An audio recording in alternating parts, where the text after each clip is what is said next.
శ్రీ గురుభ్యో నమ. శ్రీ మహాగణాధిపతియే నమ. శ్రీ సరస్వత్యే నమ.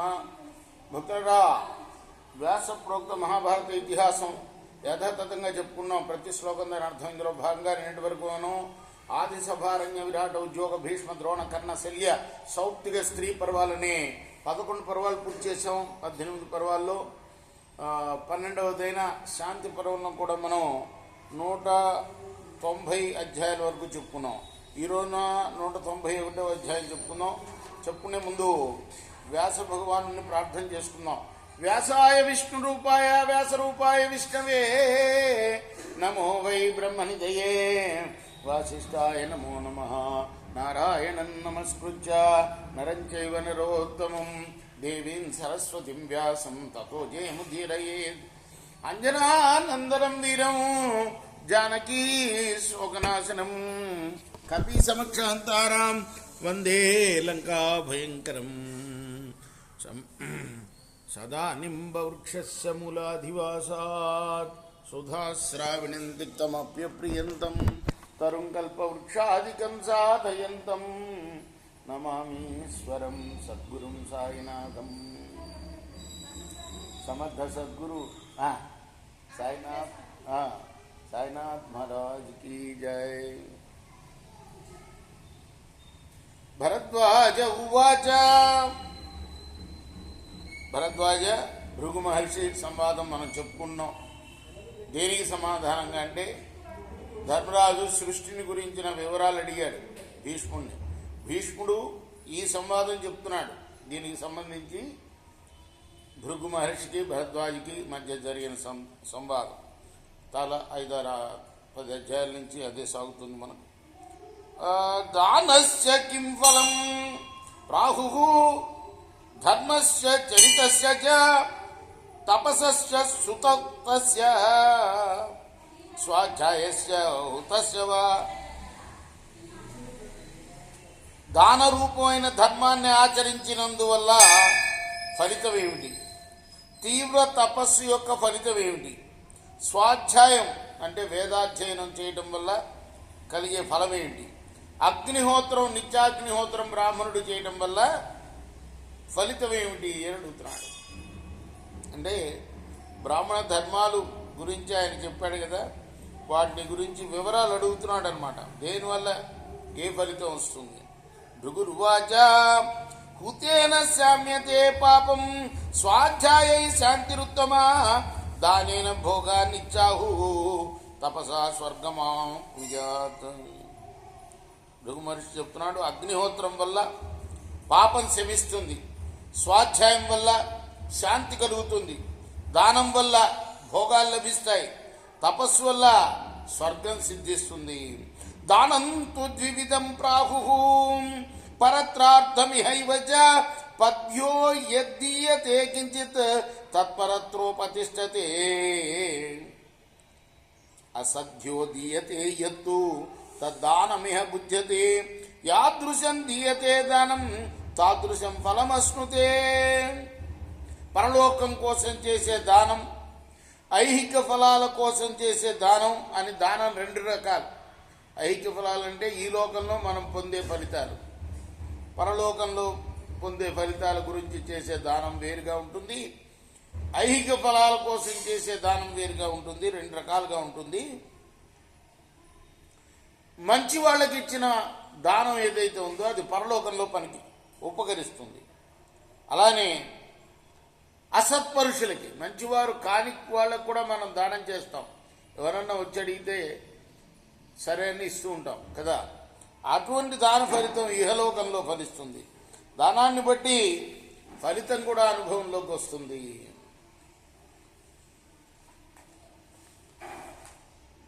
భరద్వాజ ఉవాచ.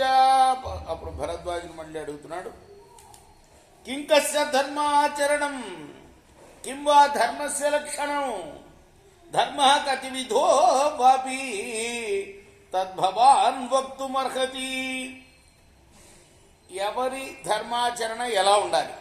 ధర్మానికి లక్షణం ఏమిటి? ధర్మం ఎన్ని రకాలు? తాము నాకు తెలియచేయాలి అని అడిగాడు మళ్ళీ భరద్వాజుడు భృగు మహర్షిని. భృగు చెప్తున్నాడు, స్వధర్మాచరణే యుక్తాయే భవంతి మనీషిణః తేషాం స్వర్గఫలాప్తి యోన్యథా స విముహ్యతే. బుద్ధిమంతులై వర్ణాశ్రమాల్ని అనుసరించి స్వధర్మాచరణం చేసిన వాళ్ళు స్వర్గఫలాన్ని పొందుతారు. అంటే ఏ వర్ణానికి సంబంధించిన ధర్మం ఆ వర్ణం వాళ్ళు ఆచరిస్తే వాళ్ళు తప్పనిసరిగా స్వర్గఫలాన్ని పొందుతారు. అజ్ఞానులై ధర్మాచరణ చేయని వారు మోహపరవశులవుతారు. భరద్వాజ ఉవాచ, మళ్ళీ భరద్వాజుడు అడుగుతున్నాడు, యథేత చాతురాశ్రమ్యం బ్రహ్మర్షి వీతం పురా తేషాం స్వే సమాచార తాన్నే వక్తుమర్హసి. ప్రాచీన కాలంలో బ్రహ్మర్షుడు విధించిన చతురాశ్రమాలు, 4 ఆశ్రమాల్లో పాటించాల్సిన ధర్మాలు ఏమిటో చెప్పమంటున్నాడు. భృగురువాచ పూర్వమేవ భగత బ్రహ్మణ లోకహితమనుష్ఠిత ధర్మ సంరక్షణార్థం ఆశ్రమాశ్చత్వారో అభినిర్దిష్ట తత్ర గురుకుల వాసమేవ ప్రథమాశ్రమముదాహరంతి సమ్యగ్యత్ర శౌచ సంస్కార నియమ వ్రత వినియత ఆత్మా ఉభే సంజే భాస్కరాగ్ని దైవతాన్యుపస్థాయ విహాయ తంద్రాలస్య గురోరభివాదన వేదాభ్యాస శ్రవణం పవిత్రకృతాంతరాత్మా త్రిశవణముపస్పృశ్య బ్రహ్మచర్యాగ్ని పరిచరణ గురు శుశ్రూషా నిత్య భిక్షా వైక్షాది సర్వ నివేదితాంతరాత్మా గురువచన నిర్దేశానుష్ఠాన ప్రతికూలో గురు ప్రసాదలబ్ధ స్వాధ్యాయ తత్పరః స్యాత్. లోకహితాన్ని కోరుతూ బ్రహ్మగారు ధర్మ సంరక్షణ కోసం చతురాశ్రమాలు 4 ఆశ్రమాలని కూడా విధించాడు. వాటిలో మొట్టమొదటిది గురుకులాశ్రమం, అంటే బ్రహ్మచర్యాశ్రమం. అక్కడ బాహ్యాభ్యంతర శుచి అయి సంస్కార నియమాల్ని పాటిస్తూ మనస్సును వశపరుచుకుని ఉభయ సంధ్యల్లో సూర్యుణ్ణి అగ్నిని ఉపాసించాలి. శారీరకంగా మానసికంగా అలసత లేక గురువందనం ద్వారా, వేదాభ్యాసం ద్వారా, వేద శ్రవణం ద్వారా అంతఃకరణను శుద్ధిపరుచుకోవాలి. త్రికాలాల్లో స్నానం ఆచరించాలి. బ్రహ్మచారి అనేవాడు 3 కాలాల్లో, గృహస్థుడు అనేవాడు 2 వేళ్ల ఉదయం సాయంత్రం, సన్యాసి ఒకసారే స్నానం, ఇలా చెప్పారన్నమాట. సన్యాసి ఒకసారి, బ్రహ్మచారి 3 సార్లు, గృహస్థు 2 సార్లు.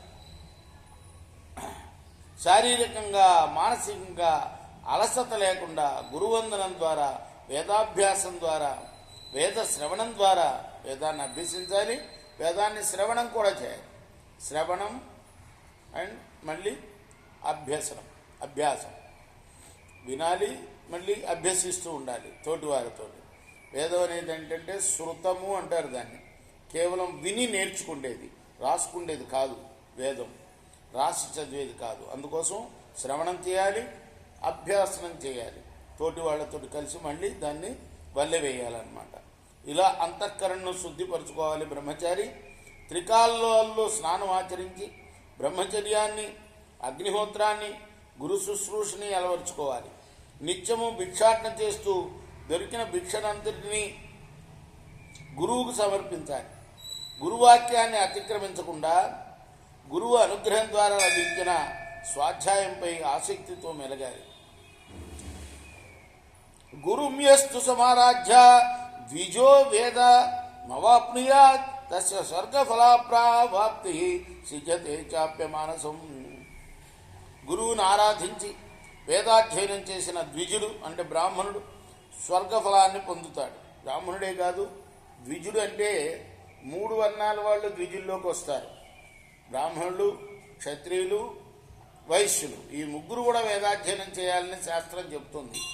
కాబట్టి ద్విజులైన వాళ్ళు గురువుని ఆరాధించి స్వర్గఫలాన్ని పొందుతారు వేదాధ్యయనం చేసి. అతని సంకల్పం కూడా సిద్ధిస్తుంది. గాహ్యశ్చం ఖలు ద్వితీయాశ్రమం వదంతి తస్య సముదాచార లక్షణం సర్వమనువాక్యాశ్రమ ధర్మార్థ కామావాప్తిర్ హ్యత్ర త్రివర్గ సాధనం అనుపేక్ష గర్హితేన కర్మణా ధనాన్యాదాయ స్వాధ్యాయోపలబ్ధ ప్రకర్షేణ వా బ్రహ్మర్షి నిర్మితేన వా అద్రిసారగతేన వా హవ్యకవ్య నియమాభ్యాస దైవత ప్రసాదోపలబ్ధేన వా ధనేన గృహస్థో గార్హస్థ్యం వర్తయే తద్ సర్వాశ్రమాణాం మూలాముదహరంతి గురుకుల నివాసిన పరిపురాజకాయే చాన్యే సంకల్పిత వ్రత నియమ ధర్మానుష్ఠాయిన తేషామప్యతః ఏవ భిక్షా బలి సంవిభాగా ప్రవర్తంతే. ఇంకా గృహస్థాశ్రమం అది రెండవది. బ్రహ్మచర్యాశ్రమంలో ఏం చెప్పారు? నిత్యం సంధ్యావందనం ద్వారా సూర్యుడిని ఉపాసించాలి, అగ్నిహోత్రం చేయాలి, నిత్యాగ్నిహోత్రం చేయాలి. ఇవి రెండు. బ్రహ్మచారికి వేదాధ్యయనం చేయాలి. అధ్యయనం చేయాలి అంటే వినాలి, మళ్ళీ తోటి వాళ్ళతోటి వల్ల వేయాలి, అభ్యసించాలి. ఇవి గురుకులంలో. బ్రహ్మచర్యాన్ని పాటించాలి. శారీరకంగా మానసికంగా ఏమాత్రం అలసత ఉండకూడదు. ఆ తర్వాత బాహ్యశుచి అంతర్శుచి కలిగి ఉండాలి. 3 వేళ స్నానం చేయాలి. ఇవి బ్రహ్మచారి ఆశ్రమ విధులు. ఇక గార్హస్థ్యాశ్రమం గృహస్థాశ్రమం విధులు చెప్తున్నాడు. దానిలో పాటించవలసిన సమస్త ఆచారాలని వివరిస్తాను విను. సదాచారాలను పాటించాలి. విద్యాభ్యాసం పూర్తి చేసి స్నాతకుడై వచ్చిన బ్రహ్మచారి సహధర్మచారిణితో కలిసి ధర్మాచరణం చేయదలిస్తే వానికి గృహస్థాశ్రమం విధింపబడింది. ఈ ఆశ్రమంలో ధర్మం, అర్థం, కామం 3 లభిస్తాయి. ఈ త్రివర్గాన్ని సాధించడం కోసం అనిందితమైన కర్మను ఆశ్రయించి ధన సంగ్రహం చేయాలి. అంటే అవినీతికి పాల్పడకుండా డబ్బు సంపాదించాలి.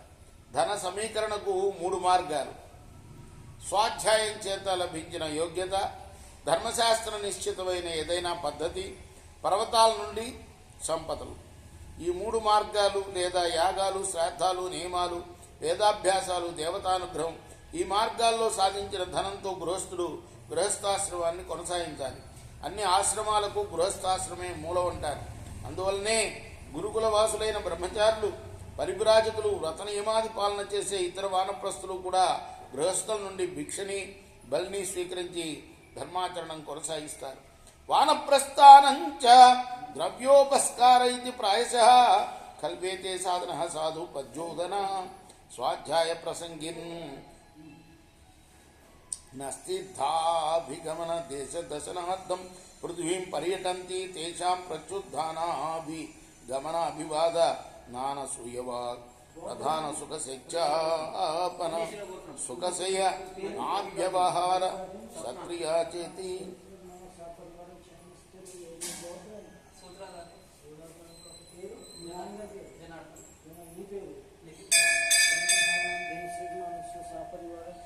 ఇక మూడవది వానప్రస్థాశ్రమం. వీళ్ళు ధనాన్ని ఎప్పుడు కూడా సంపాదించడానికి ప్రయత్నించకూడదు. శుద్ధము హితకరము అయిన అన్నాన్ని స్వీకరిస్తూ, అంటే గృహస్థుల దగ్గర అన్నం భిక్ష అడుక్కోవాలన్నమాట. లేదా వనంలో జరిగే కందమూలాల్ని ఆహారంగా తీసుకోవచ్చు. అలానే దేశ పర్యటన చేయాలి, తీర్థయాత్రలు చేయాలి.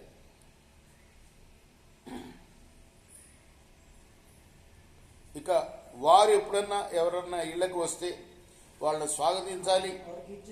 అరమరికలు లేకుండా మాట్లాడాలి వాళ్ళతోటి. సుఖమైన ఆసనం ఇవ్వాలి వాళ్ళకి. సుఖమైన పడక కూడా ఏర్పాటు చేయాలి. భోజనం పెట్టాలి. ఇవన్నీ కూడా మరి గృహస్థులు చేయాలి వాళ్ళకి. భవంతి ఛాత్ర శ్లోకా అతిథిర్యస్య భద్రాజ గృహాత్ ప్రతినివర్తతే తదత్వా దుష్కృతం తస్మై పుణ్యమాదాయ గచ్చతి. ఈ విషయం ఇలా కీర్తించబడింది. నిరాశతో అతిథి గృహస్థుని ఇంటి నుండి మరలిపోతే ఆ అతిథి తన పాపాన్ని గృహస్థులకిచ్చి గృహస్థుని పుణ్యాన్ని కొనిపోయినట్టే లెక్క. అపిచ్చ అందుకోసమే మన శాస్త్రం ఏం చెప్తుందంటే, మన ధర్మం అతిథి దేవో భవ అని.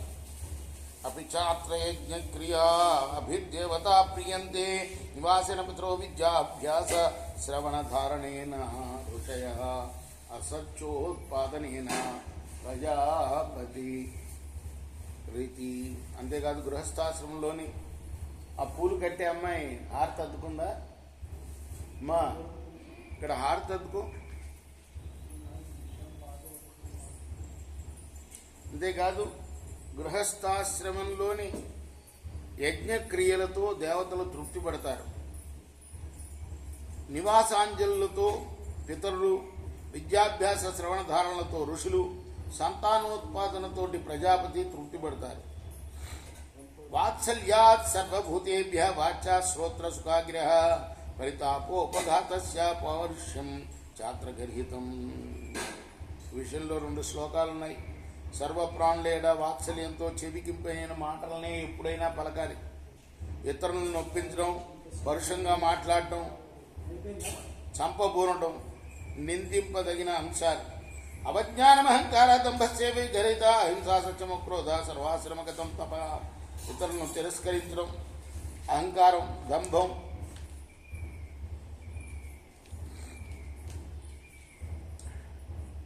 నిందార్హాలు.